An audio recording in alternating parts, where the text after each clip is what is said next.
we have many things to celebrate. The 10th anniversary of your film, and then the director's cut.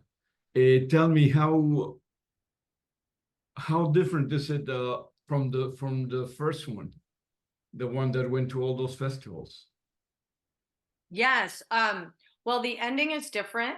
And you know, with editing, just any slight little changes really changes. Any slight cuts and variations can really have an impact on the overall experience of the film. So, um, the very end of the film, there's a few sequences that are cut out, and um, that made a difference. And then we cut a few scenes in the middle of the film, and then we moved certain sequences in time. And so that's the big difference with the film. It's still the same story, but the editing is different, and it does make a real big difference, I think, in the experience of the film. I really enjoy it because you mix Shakespearean culture with dysfunctional family and comic books. How did you get all these concepts together? Well, that's interesting. So when I wrote the film, my son was very young and he was really into superheroes. So I thought, I remembered my father telling me when he was growing up, that his father hated comic books. His father was a painter, a fine artist, and so he thought the drawings in comic books were ugly. So I thought, well, my father didn't let me watch television when I was a child growing up. He had a library of films, and they were all basically before 1950. And I could watch any of those films if I was bored. I could watch, and so there's no TV in the house. There was a screening room and like a small TV, but you couldn't get really any, you couldn't get, I wasn't really allowed to watch that television. It was like in the laundry room. And so I thought, you know, movies were like God in the house. So there's actually a very personal film. So Shakespeare is like films and cinema, the body of cinema, the golden era of film, and the silent era, of which I grew up like immersed in. And then comic books were like trashy art, and so there's this idea that art is like a religion in the home, and that was how it was growing up for me. So it's very personal, the comic books, like obviously to the extreme. You can't even look at this is shit, you can't watch this, you can't read this, basically. How close do you feel to the story? I mean, it's a very LA story. You were growing up at the time there, so I guess it's very part of your life, maybe. Definitely part of my life. I grew up in Santa Monica, and my mom put us in public school because she didn't want us to be Hollywood brats. Good idea. Yeah, it was a really good idea, actually. And so I chose friends that were like musicians and skaters and surfers. Some of those friends of friends weren't that great in terms of, well, I wouldn't say they were criminals, which you can glorify a criminal, but when you're experiencing firsthand. So a very close friend of mine and his friend robbed my mother's house, and I didn't find out for a very long time. So when I did find out, about a year later, but when you're a teenager, a year is a very long time to not know that your friend, who you see all the time and comes over. So I thought it was very interesting. Really, the protagonist, Luke's journey, is about Luke Kleintank, who's Beckett. His journey is really about, I stole my mother's wedding rings because my father told me to do it. So it's this idea of being a criminal, but feeling extremely responsible for everything that the parent is making him do, or the desperation of trying to survive. And I guess I spent a lot of time with friends in neighborhoods that I didn't really belong in, but I felt more comfortable because things were happening at home that weren't, people on the outside thought that I had this idyllic life, but there was things that you can look at my father's life and see what he went through, and the children experienced that. So I thought it would be interesting to set a family. And, you know, my mother had a drinking problem. I wasn't really able to talk about it because I didn't want to hurt her career. So there's a lot of secrecy too that I can more express now. Of course, we celebrate my mother, Polly Platt, but you know, we all suffer with addiction and alcoholism. It's not like that doesn't mean I didn't love her and learn from her, but it was rough, you know, in the house with a drinking person. So that's really, you know, the father's really a combination, obviously an extreme example of both my parents. Yeah. I love the way the three characters relate to each other because among everything, there is love too, I think. Right. And you can Yes. perceive that. So, do you agree? Oh, yeah, absolutely. I What mean, is, I was so close with my parents.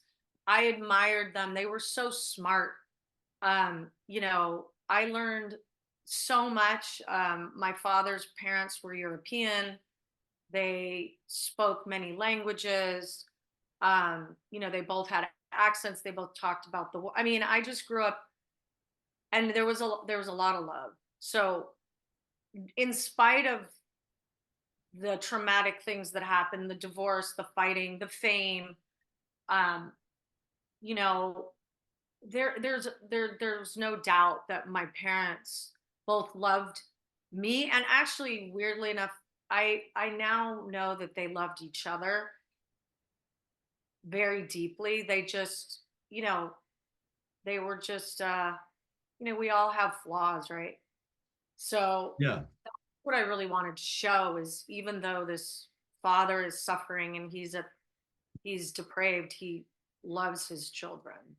Yeah. How codependent are the three characters? I mean, there's a symbiosis there that is complicated. I like the way you told the story. Yeah, they're definitely codependent. And, you know, I think that the boys, when, you know, the father's not drinking heavily, they admire his his intelligence, and he can be funny, and but they're also dependent on like this is the way we live. And um but also Beckett just wants to get out. He feels like the it the clock is ticking. And you know, Samuel just thinks that this is the way it's always going to be. But he disappears into fantasy, right? See, I'm gonna disappear through art and performance, and I'm gonna become a superhero in real life. And so it's kind of a, I feel like, you know, the dreamer, he really represents the dreamer. And my father was always a dreamer. Like even when he was, you know, had lost everything when I was a teenager and he had gone bankrupt and he wasn't doing well, there was always another film he was writing. There was always another book. There was always a critique he could do. There was, it was always glass half full. let me ask you, LA is a very important part of the narrative.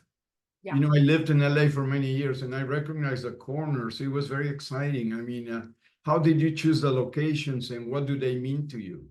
Oh, yeah. I mean, Los Angeles is my home.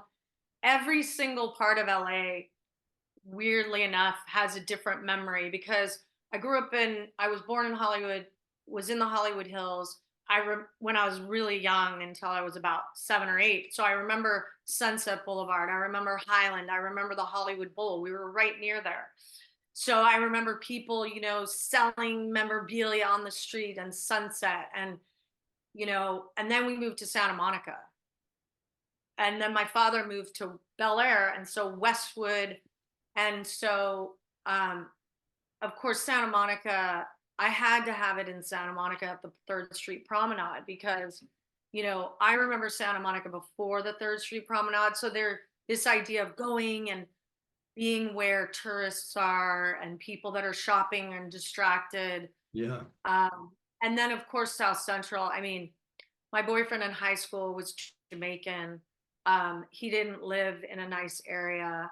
And I learned a lot, you know, about race actually in when I was at least race in America in the 80s and 90s Yeah. from the perspective of Jamaican and what he experienced as a, you know, as an immigrant here, and race relates. So I had a little bit, you know, we sang in a band together, and our band was like full of, like, it was very multicultural. There was like, you know, a couple white guys, an Asian guy, a couple black guys, a couple mixed guys, and me. And I'm European.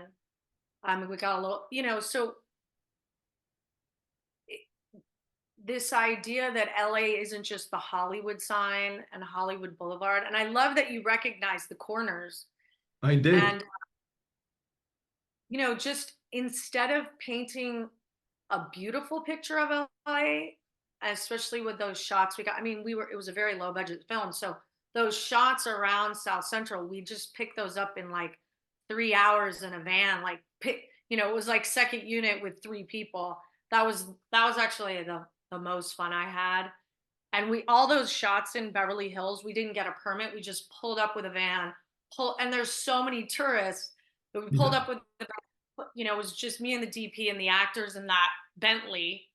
And we just stole all those shots because nobody even noticed. It was like a camera on sticks and 2 people. They didn't know what we were shooting. And, you know. That you can tell that it's very spontaneous and very real. Because Right. who cares? Who wants to see the Griffith Observatory again? No? Right. Right. I mean, that's what you really see when you grow up here, you know. I mean, I don't think I ever went inside the Griffith Observatory. You know, I rode horses though in Griffith Park, and I rode horses. There were different places to ride horses in the city when you were young, when I was younger. So, I just love the melting pot of Los Angeles. So I figured these kids, the other thing I like to do a lot in my films is